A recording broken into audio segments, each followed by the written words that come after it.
Isang nakakagulat na revelasyon ang imanig sa Malacanang ngayong araw matapos ilabas ng Korte Suprema ang opisyal na ulat na nagsasabing may matibay na ebidensya na sangkot umano si Pangulong Kuting Jr. sa paggamit ng ipinagbabawal na gamot.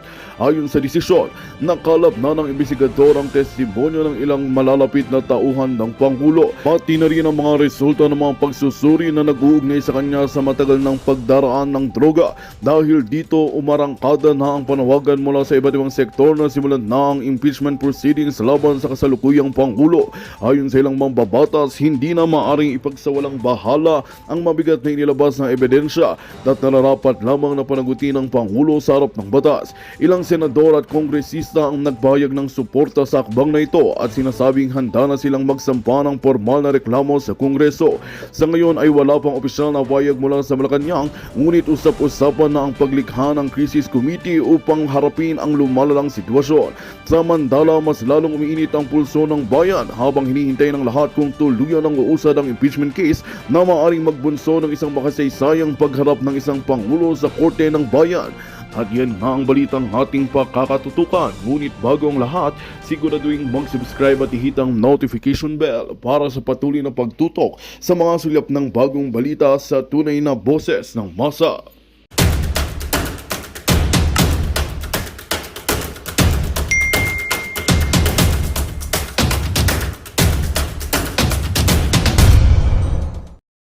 Harangin ang impeachment trial. Pero para kay House Assistant Majority Leader Jude Asidre, hindi kailangan magpatawag ng special session ng Pangulo o magbaba ng utos ang Korte Suprema para simulan ang impeachment. And they said that the Senate would start the trial forthwith. The constitutional provision as provided under the Constitution is itself the call already. So, anong clamor pa ba ang hinahanap natin? Naantay ba natin magkaroon ulit ng isang EDSA or magkaroon ng rally? Handa Okay. So parang natatakot pala sila. Natatakot sila na mag-ipon-ipon ulit ang mga Pilipino doon sa Liwasan Bonifacio. Kaya pala nila minamadali. Okay, gets na namin ngayon.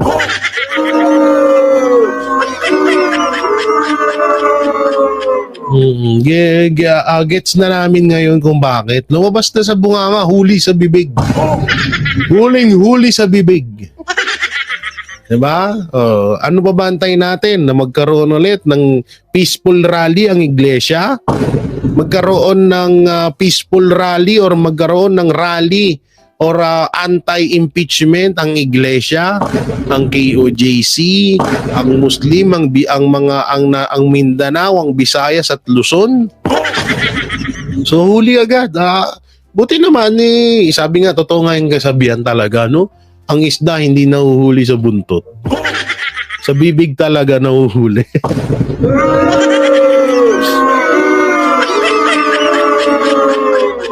Well, tuloy natin. Ayan, liwanag papakinggan nyo to. The Constitution is itself the call already. So, anong clamor pa ba ang hinahanap natin? Naantay ba natin magkaroon ulit ng isang EDSA or magkaroon ng rally? handang-handa Di ba? Pinutol lang eh. At pinutol.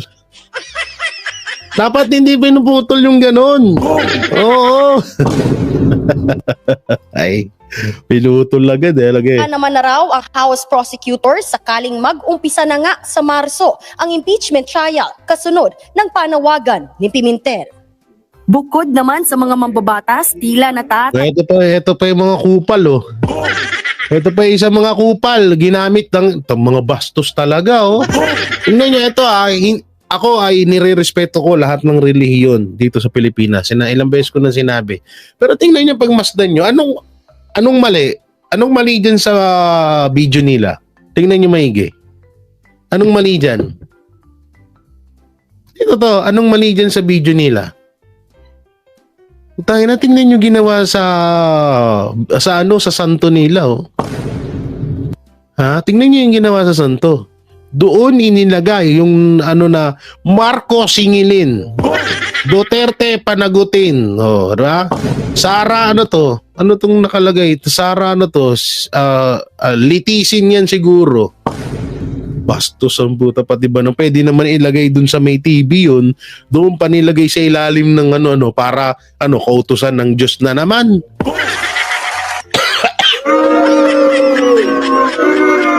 Ano na naman gusto niyo paiwatig, kautusan na naman ng Diyos. Tagalan na rin ang ilang grupo sa pag-usad ng impeachment trial sa Senado. Kaya sa darating na ika-39 na anibersaryo na Ang nantong mga pari na to, no? Imbis na magmisa, magmisa, magturo ng palaganapin ng kautusan ng Diyos. Tingnan mo, nandun, no? Mga pari yan, no? Mga bishop yan, no? Yung pa iba, halos lahat yan, mga pari yan, eh. Anak ng teteng, ang lupit nila talaga, no? ng EDSA People Power sa February 25, balak ng ilang naunang nagsulong ng impeachment na kalampagin ang mga senador. Dahil sa dahil sa bad intentions ng Malacanang, nagkaroon tayo ng spasyo para isulong ulit yung saloobin ng mamamayan na kailangang panagutin. Putang ina, pangalan pa lang. Guys, nakita nyo? Turong natin, ha? Pangalan pa lang, oh. Tingnan nyo, ha? Wait lang, asa na? Paano mawala? Tingnan natin, ha? Pangalan pa lang, grabe. Ang lupit na, ha? Sa dahil sa bad intentions ng Malacanang, nagkaroon tayo ng spasyo para isulong ulit yung saloobin ng mamamayan na kailangang panagutin yung mga nagpasa ng Ayun, oh. Hindi mo nakita yung guys? Ha? Ayun, oh. Ayun, oh. Coco. Oh. Pinagsama-sama sa isang tao ang mga anti-Duterte. Ayun, oh. Coco Aquino. Oh, di ba? Coco Aquino. kailangang panagutin yung mga nagpasa ng tiwaling 2025 budget, kailangan litisin na si VP Sara Duterte. Naku mo! Higilan mo ako. Pero ako, duda ako dito, ah. Kunwari, katulad lang nung nangyari nung nakaraan. Yung sino ba yun? Ano ba yun? Magno ba yun? Parang tomboy. Diba? Ginamit din ng 2025 national budget or yung BICAM blank item. Ginamit yun. Tapos nung kinabiliban na siya ng supporter ng Duterte at sasama na dun sa rally, anak ng teteng, ang bit-bit na mga placards, impeach Sara Duterte. So ito ay isa na namang panibagong drama na naman. Diba? Isang panibagong drama na naman to. Kunwari, kasama si Marcos, pero ang motibo talaga ay magrarally para lang sa impeachment kay VP Sara Duterte. Ang galing yung mga kupal kayo, ha? Kala nyo hindi ko maano yung mga diskarte nyo, ha? Nagbabalita mula sa Frontline, Marian Enriquez. News 5. Muntang lang, nakakrus pa yung isa, oh. Oh, di ba, oh? Muntang lang, oh. Imbis na nagmimisa sa simbahan yan, no? Nandun, nagsisigaw ng Duterte. Ano daw yun? Nakakaya itong mga paring ganito, no? Yung umano sa politika. Alam niyo, sa tutusin, ha? Pero pasensya na, nasa dumi na. Pasensya na, pero wala na ho ata sa Biblia yan. Biblia yan na na isa kang pare, may suot ka pang ganyan, na may krus ka, may pakilala kang pari ka, tapos sasama ka sa mga ganyan. Kahit nasabihin na natin kay Marcos lang yan, rally na yan, hindi ho maganda yung ganun, na ginagamit yung pagiging pari nyo para suportahan ng para isagawa yung mga ganyang rally. Kaya bumababa ang tingin minsan ng ibang mga tao sa mga pare. Kasi kadalasan ginagamit sila ng mga politiko, eh. O, katulad lang yan nila De Lima, nila Abalos, o, di ba? Ganun na ganun, eh. O, masusunog din naman kaluluwa mo.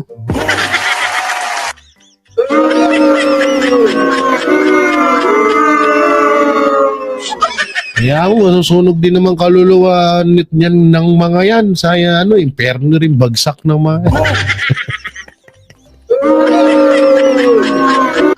So ito, pag-usapan naman po natin itong kay Kuya Will. Wala na, finish na. Di makapaniwala ang palayo tuloy. Ang palasyo sa matinding pasabog ni Willie Revillame sa Duterte.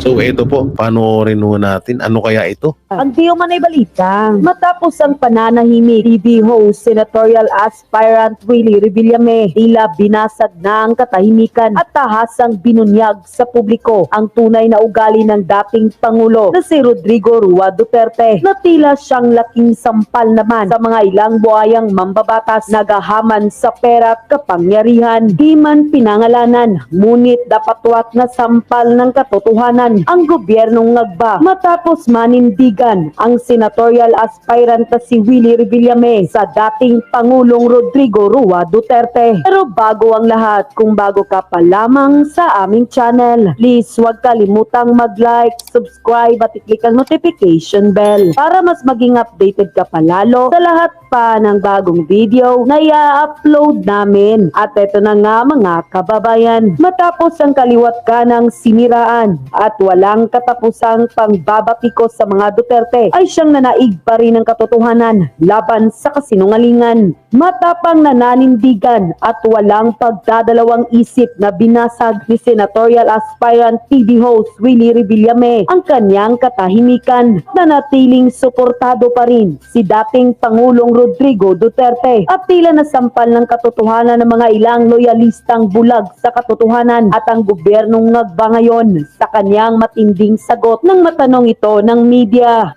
Duterte, ano po mga katangian, sir, nakita niyo po sa kanya? Para sa akin, totoo. Napakatotoong tao. Ang feeling ko na, na talagang walang iniisip na masama pa para sa kababayan natin at sa bayan natin. Ako, nambit ko siya. Pinatawag niya ako sa Malacanang. Alam mo ba kung ano pinakain niya sa akin? Isang okra, isang sitaw, at isang talong. Gulay. Gulay at merong isda. Tapos, meron kaming sabaw na may malunggay. Sabi niya, ayaw niya na kumakain ng steak sa Malacanang dahil masyado mahal. Sinabi niya sa akin yan. Totoo yun. Ayaw niya. Sabi niya, pasensya ka na, ayaw namin gumastos ng malaki. Dahil, alam mo naman, syempre, nakakaya. Kumakain tayo ng masarap, marami naghihirap. So, nung mula nun, sabi ko, ibang klase, saka ayaw niya magpatawag na presidente siya, mayor lang ako. Siyempre, nadagdagan yung respeto mo. Saka nakilala ko Saka nung, hindi naman ako tumanggi, nung sinabi ko lang sa kanya na hindi pa ho handa para maging senador o anong position. Sinabi niya, nire-respeto ko yung decision mo. Believe ako sa'yo. So, hindi naman pagtatanggi yun. Kailangan, handa ako. Kamukha yung wawawin, handa ako Kasi ito yung alam kong trabaho Nung naging drummer ako, handa ako. Nag-ensayo ako mag-drums. Yung tatakbo ka ng isang posisyon sa gobyerno, dapat handa-handa ka, isip mo, puso mo, at walang bahid na gagawa ka ng hindi maganda. Sir, last na, sir, mensahe mo sa mga supporters. Importante yun, hindi lang sa supporters, kahit hindi sa supporters, bansa natin to Diba? Ang sarap ng mga Pilipino, nagkakaisa, nagmamahalan. Kaya lang, pag nahaluan na ng politika, nag-iiba na kanya-kanyang opinion. Napakasarap ng tayong lahat, umangat na magkakasama. Kahit may alam mo, napakasarap ng feeling na kahit saan ka pumunta, na proud ka sa bansa mo. Proud ka being a Filipino. Sana may awa ang Panginoon Diyos sa atin na maging maayos na lahat. Magkaayos-ayos na, walang puot na galit, di ba? Walang galit, walang negative sa buhay. Ako, yun ang pananaw ko. Iba naman si ibang mga tao. Sa akin yun. So, importante pagdasal natin na lahat maayos na. Pag may hatred ka sa puso mo, hindi ka angat. Pag may galit ka, lagi kang galit. Dapat meron ka maganda sa puso mo na forgiveness at pagmamahal sa ating mga kababayan. Salamat. Yun, no? Naku. Galit na yan si Ma'am Shitars. Basag na naman ang mga bangagers.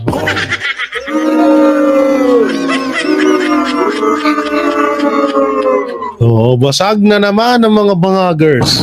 Mga yung mga ngagba. Di alam nyo, ito, totoo po yun Walang bahid dong kasinungalingan niya. Alam nyo kaya minahal ng taong bayan ang mga Duterte dahil sa pagiging matapang. Yun nga yung tinatawag na tapang at malasakit sa bayan. Yun talaga tsaka hindi lang naman din si Willie Revillame yan nagsabi niyan, no? Maraming mga tao nagsasabi niya na ganyan ang isang Duterte nung panahon na naging presidente si Tatay Digong. Tsaka yung pagiging humble. Tsaka ito yung sinabi ni Willie na ayaw niyang tawagin siyang presidente. Alam nyo, kami ang buhay na testigo ng mga banateros na ayaw niya talagang tawagin siyang ganun. Totoo yan, ayaw niya talagang tawagin siya na President Duterte, ayaw niya.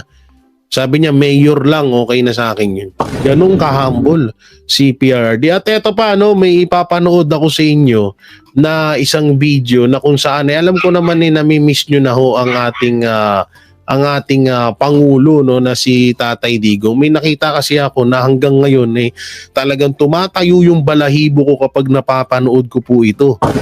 At ayun mapatungkol dun sa sinabi ni Willie Revillame bago natin to simulan tong video na yun. Alam nyo, malaking supalpal yun sa administrasyong Marcos. Na nagpapakasasa sa pera ng taong bayan.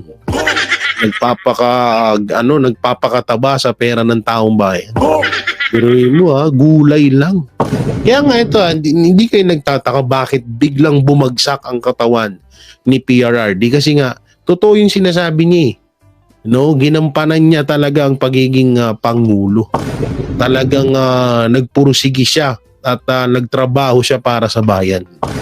Pero mo daw yung kinukwento niya sa amin is ganito halos ka kakapal na envelope o mahigit pa ang kanyang pinipirmahan at binabasa araw-araw. Minsan inaabot daw siya ng hanggang madaling araw or kinaumagahan na bago matapos yung pirma. Binabasa niya daw kasi baka daw may mga papeles or dokumento na ninanakawan na pala ng ibang mga politiko. Lalo na yung mga budget na yan. Tignan nyo rito. Alam nyo yung BICAM report na yun. Malamang sa malamang kung baka hindi nga yung si Marcos Jr. baka hindi nga binabasa yung mga dokumento niyan At ang masama pa dyan, baka iba pa ang nagpipirma niyan. Yan pa yung yan pa yung masama diyan. Baka iba pa yung nagpipirma, iba pa yung tawag dito, iba pa yung nagbabasa ng mga dokumento diyan. Hindi katulad nung kay PRRD na talagang alam mo yun na talagang siya talaga ang nakakaalam kung sino yung mga magnanakaw at hindi sa gobyerno. So alam ko na miss nyo si PRRD kaya ipapanood ko po sa inyo ito. Napakaganda. Kayong pinadala dito ni Pato? Seryoso kayo dyan. Alam mo, kung yung presidente na hindi taga Manila, di ako sanay ng mga paikot-ikot, probinsyano ako at matagal akong mayor sa aming syudad. Kilala ko kayo. Laking pulis ako. Ayaw ko na lang magyabang kung bakit. Pero laking pulis ako. Alam ko kayo diretso-diretso. Alam mo, kayo pumasok, masisip siguro ninyo, paging pulis, pag may baril, may badge, yun na yun. At naghahanap ng hanap buhay, dagdag sa sahod ninyo. Alam ko ng sahod ninyo maliit. Kaya nga ako naghanap ng pera at inuna ko kayo. Talagang kayo by the end of this year, dublado na ang sweldo ninyo. Kaya naman, meron talagang mga kagaya ninyong mga ulol na ugok. Putang ina, hindi kayo na gusto niyo mas habang pulis kayo, mas marami. Yan ang problema ninyo. Gusto ko yung ihulog dyan putang inang Pasig na yan. Pero wag na lang kasi itong human rights, kung anong nakikita naman sa buhay ng isang taga-gobyerno na gustong disiplinahin kayo. Gusto ko palinisin ko kayo ng magbalik kayo dito mag-swimming trunks. Linisin niyo yung Pasig River. Inumin niyo kasi madumi. Putang ina kayo. Bata pa naman kayo lahat. Kailangan ko ng pulis sa South. Kulang ang pulis sa Basilan kasi mayat maya pinagpaputok-putok yung istasyon doon, ubos. Kayo, lahat ngayon nandito. Kasali kayo sa task force sa South. Padala ko kayo sa Basilan. Tumira kayo doon ng mga 2 taon. Kung lumusot kayo buhay, balik kayo dito. Grabe, no? Ganyan ng isang PRRD. Ganyan ng Pangulo na dapat namumuno sa bayan. Diba? Hindi yung katulad ngayon na parang takot si Marcos kay Torre, parang takot si Marcos kay Romualdez, parang takot si Marcos kay Abalos. Alam mo yun, yung parang kinokontrol, yung presidente dapat ang magkontrol, hindi eh. Siya yung kinokontrol. Yan dapat, di ba? Tsaka dito, ito yung patunay na yung mga kapulisan natin eh talagang pinaganda ang image nila ni PRRD, ni Pangulong Duterte or ni Mayor Duterte. Di ba? At talagang dito, naramdaman ng kapulisan at ng militar, ng AFP na mahal sila ng gobyerno at hindi sila pinapabayaan. Ito yung mga taon na talagang dinoble ang sahod ng mga pulis. Kaya nga nagagalit dito si PRRD kasi dodoble na yung sahod para hindi maging tiwaliw o hindi maging pasaway na pulis. Tsaka ito dito mo talaga makikita na ang pinagkaiba ni Marcos Jr. at ni PRRD. Ang layo talaga. Wala sa kalingkingan, promise. Bagay, totoo naman. Wala man talaga. Kahit ni Anino nga, wala eh. Kahit nga Anino na lang eh. Hindi magkatugma eh. Harangin ang impeachment trial. Pero para kay House Assistant So yun mga Majority Banateros, Leader mga Jude kabiyaya, Asidre, nung may hindi kukomento kailangan nyo sa mga magpatawag ng napanood special natin, session ng no? Pangulo o I-comment nyo magbaba lang ng po dyan sa utos baba. ang Korte Siyempre, don't Suprema forget to para like, simulan share, comment, ang and impeachment. And they said that the Senate would start the trial forthwith. The constitutional provision as provided under the Constitution is itself the call already. So, anong clamor pa ba ang hinahanap natin? Naantay ba natin magkaroon ulit ng isang EDSA or magkaroon ng rally? Handa Okay. So parang natatakot pala sila. Natatakot sila na mag-ipon-ipon ulit ang mga Pilipino doon sa Liwasan Bonifacio. Kaya pala nila minamadali. Okay, gets na namin ngayon.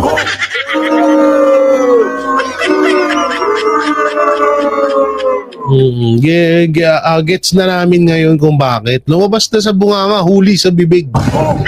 Huling-huli sa bibig. Diba? Ano ba bantayin natin? Na magkaroon ulit ng peaceful rally ang iglesia?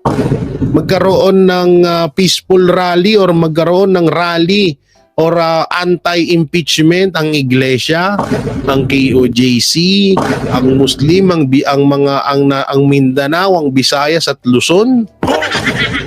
So huli agad. Buti naman sabi nga, totoo nga yung kasabihan talaga, no? Ang isda hindi nahuhuli sa buntot. Sa bibig talaga nahuhuli.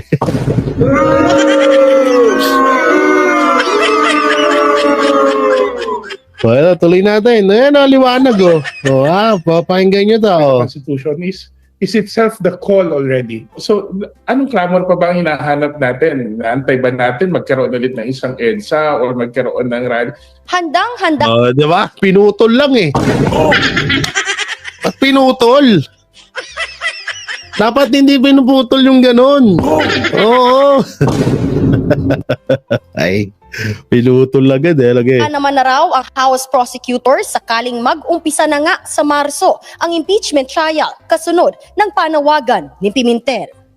Bukod naman sa mga mambabatas, tila Ito pa yung mga kupal oh. Ito pa yung isang mga kupal, ginamit ng itong mga bastos talaga oh. Tingnan nyo, ito ako ay nire-respeto ko lahat ng relihiyon dito sa Pilipinas. Ilang beses ko na sinabi. Pero tingnan nyo pagmasdan nyo, anong mali? Anong mali dyan sa video nila? Tingnan nyo maigi. Anong mali dyan? Anong mali dyan sa video nila?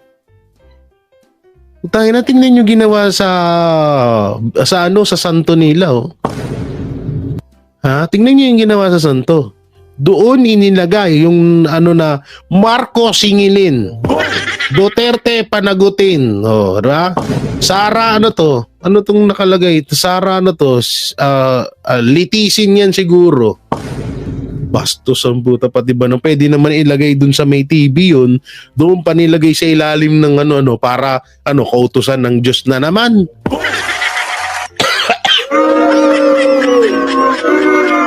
Ano na naman gusto niyo paiwatig, kautusan na naman ng Diyos.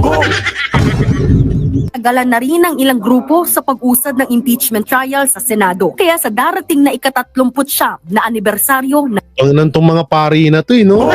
Imbis na magmisa, magmisa, magturo ng palaganapin ng kautusan ng Diyos. Tingnan mo, nandun, no?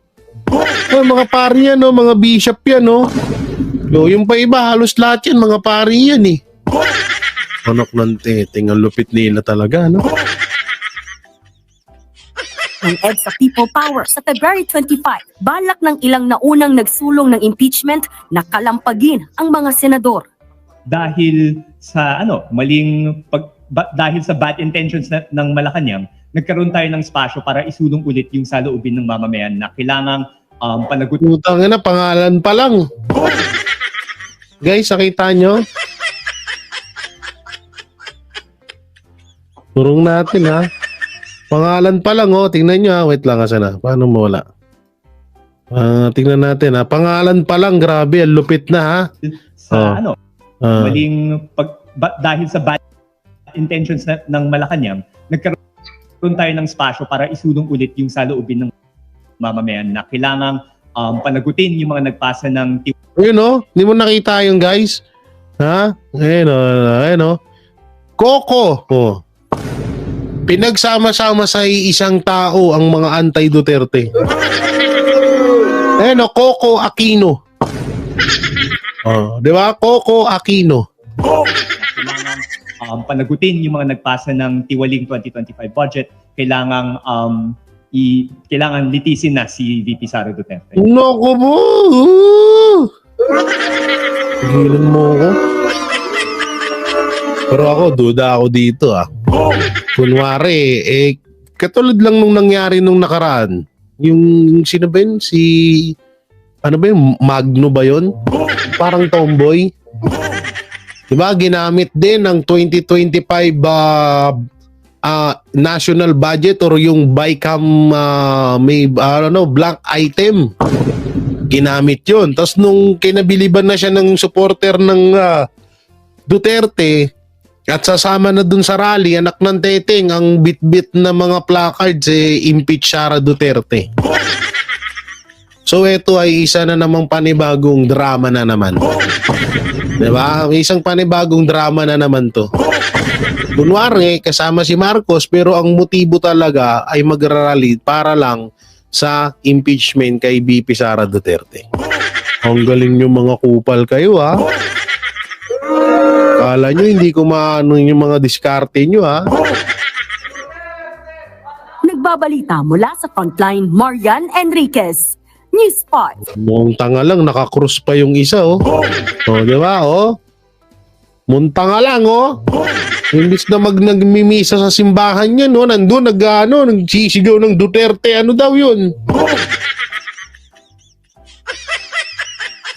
Nakakaya itong mga paring ganito, no?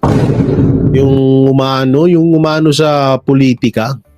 Alam niyo, sa tutusin, ha? Pero pasensya na, nasa dumi na. Pasensya na, pero wala na ho ata sa Biblia yan. Biblia yan na na isa kang pare, may suot ka pang ganyan, na may krus ka, may pakilala kang pari ka. Tapos sasama ka sa mga ganyan. Kahit nasabihin na natin kay Marcos lang yan, rally na yan. Parang hindi ho maganda yung ganun. Na ginagamit yung pagiging pari nyo para suportahan ng para isagawa yung mga ganyang rally. Kaya bumababa ang tingin minsan ng ibang mga tao sa mga pare. Kasi kadalasan ginagamit sila ng mga politiko eh. O, katulad lang yan nila De Lima, nila Abalos, o, di ba? Ganun na ganun eh. Yeah, masusunog din naman kaluluwa mo.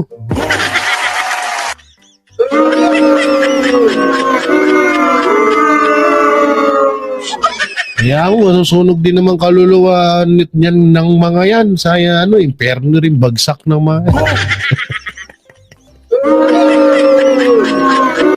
So ito, pag-usapan naman po natin itong kay Kuya Will. Ito na, wala na, finish na. Di makapaniwala ang palayo tuloy. Ang palasyo sa matinding pasabog ni Willie Revillame sa Duterte. So ito po, panoorin ho natin. Ano kaya ito? Ang di umanay balita, matapos ang pananahimik, TV host senatorial aspirant Willie Revillame, tila binasag na ang katahimikan at tahasang binunyag sa publiko ang tunay na ugali ng dating Pangulo na si Rodrigo Rua Duterte, na tila siyang laking sampal naman sa mga ilang buhayang mambabatas nagahaman sa pera at kapangyarihan. Di man pinangalanan, ngunit dapatwat na sampal ng katotohanan ang gobyernong ngagba matapos manindigan ang senatorial aspirant na si Willie Revillame sa dating Pangulong Rodrigo Rua Duterte. Pero bago ang lahat, kung bago ka pa lamang sa aming channel, please huwag kalimutang mag-like, subscribe at i-click ang notification bell para mas Magandang balita ang hatid namin sa inyo ngayong araw. Sa pagtatapos ng aming balitaan, nagbigay kami ng mga mahalagang impormasyon. Maraming salamat sa pagtutok at pagsuporta sa aming programa. Huwag kalimutang manatili sa mga susunod na araw para sa mga bagong balita at mga kwento na dapat nating abangan. Mula sa boses ng masa, magandang araw Pilipinas!